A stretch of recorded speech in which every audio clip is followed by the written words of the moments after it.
بسم الله الرحمن الرحیم. سلام دوستان عزیز و گرامی و ارجمند.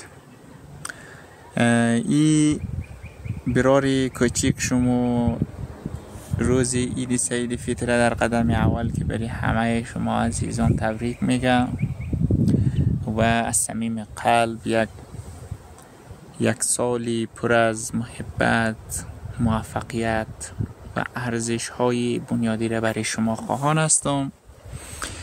امروز آمدیم در کوه های شهر زیبای یاسوج. البته مردمش که زیاد زیبا نیست، خب ولی شهری زیباییه.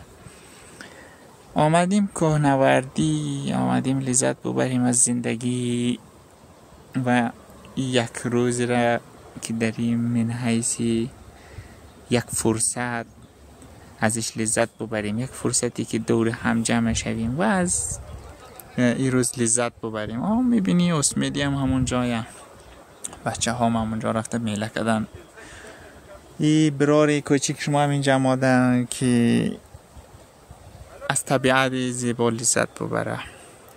به هر صورت خواستم یک عید تبریک بگم برای همه شما و امیدوار هستم که در هر نقطه دنیا، در هر جایی که هستین، در کمال صحت و سلامت و موفقیت باشین.